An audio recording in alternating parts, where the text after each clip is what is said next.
Magbabahay-bahay na ang mga otoridad sa Pampanga para hanapin at ipasara ang mga nagsulputang scam hubs at pogo sa probinsya.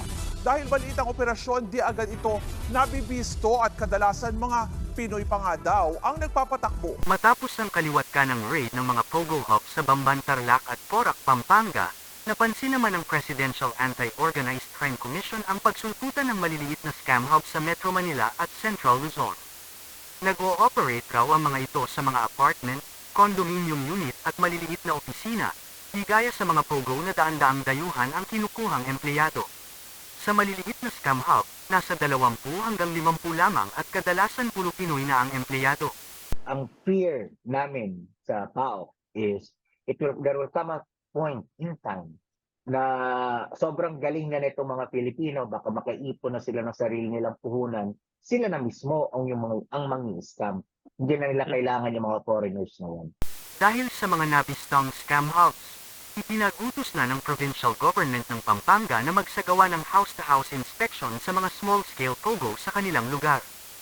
Gusto ko makapasok ang barangay officials at saka yung LGU. Kung ano mang negosyo nila na from time to time check kung nagtatama sila dun sa ginawa nilang business license. Sa pagpapatuloy naman ng investigasyon ng Senado tungkol sa operasyon ng pogo, ipatatawag na rin ang dating Deputy Director General ng Technology and Resource Center o TRC na si Dennis Cunanan. Convicted siya sa kasong graft and malversation of public funds kaugnay sa pork barrel scam at ngayon sinasabing konektado raw sa pogo o Philippine Offshore Gaming Operator. Sa dokumentong inilabas ng opisina ni Senador Risa Hontiveros, lumalabas na authorized representative si Cunanan ng Pogo Company sa Bamban, Tarlac na Homsheng Gaming Technology pati na sa isa pang Pogo Company sa Porac, Pampanga na Lucky South 99 Limited Inc. October at September 2020 ang petsa ng mga dokumento. Sa isang pahayag, kinumpirma naman ni Cunanan na kinontrata na siya ng mga nabanggit na kumpanya bilang independent consultant para sa kanilang Pogo operations.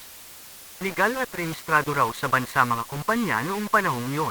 Pero hindi raw siya kailanman naging bahagi ng mga operasyon at aktibidad ng mga nasabing kumpanya. Muli rin niyang iginiit na hindi na siya konektado sa mga naturang kumpanya. Nadawat noon si Cunanan sa PDOF scam kung saan sinintensyan siya ng 26 na taong pagkakakulong. Ayon kay Senador Hontiveros, baka ang ginawa sa PDOF scam noon ay ginagawa rin ngayon sa mga pogo. Kaugnay nga po ng mga nagsulputang scam hubs at iligal na pogo sa Pampanga, makakausap natin ngayong umaga si Pampanga Vice Governor Lilia Pineda. Magandang umaga po sa inyo, Vice Gov. Ay, magandang umaga, Rod, saka sa mga nakikinig po. Pakibigyan po kami ng update dito sa inyong iniutos na house-to-house inspection. Nasimulan na po ba yan? Nasimulan na, Rod, at tinutusan na rin na ni Gov yung mga mayors, yung mga barangay officials, pati yung mga licensing officer ng munisipyo, tingnan nila yung mga bagong apply na negosyo, kung yung line of business nila, kamukha nung in-apply nila na business license nila. So, maliit na yan o malaki o kailangan talaga mag-house to house sila, kagaya ng sinasabi ng PAOK na small scale na pogo. May nakita na po ba kayo so far? Kasi weekend po ba ito nag-start? Ano na po yung nangyari? May napasa? Wala pa. Wala pang report yung mga kapitan at yung mga mayor. Kailan lang natin inumpis kahapon, doon na sila nag-umpisa kasi yun nga ang statement ng PAOK. Kasi sila rin, hindi rin nila alam kung ano yung small scale na sinasabi. So, kailangan talaga yung mga nag-apply ng business o yung wala mang business license, kailangan nilang tingnan kung ano yung mga activities nitong mga bagong tayong building, kahit na lumang building, saka kung ano yung activities ng mga nasa barangay nila. May particular po ba kayo ng mga bayan na tinututukan? Wala na akong particular na bayan eh. Sa lahat na lang. Sa lahat na. Sa lahat na. Para wala na talagang masasabing nagtago o hindi nila alam. Kaya lahat na ng bayan. Vice Gov, alam ko po. 21 towns. Iniimbestigahan na rin po ng inyong sangguniang panlalawigan itong mismong nangyari na nabisto sa Porac na pogo. Ano po, may mga nakita kayong butas halimbawa sa pag-i-issue ng mga business permit, yung mga ganun po. Pati po ba yung mga lokal na opisyal ay tinututukan nyo na rin? Posible kayang baka meron dyan pollution sa loob sa pag-i-issue ng mga permit? Sila yung nag-submit nila ng papeles nila na kaya namin nalaman ng business licenses. 10,000 a year, yung real property, 4,000 per year. Lab test nila dun sa mga UCC, sa mga building permit, walang notice to proceed, walang plano na sinadmit.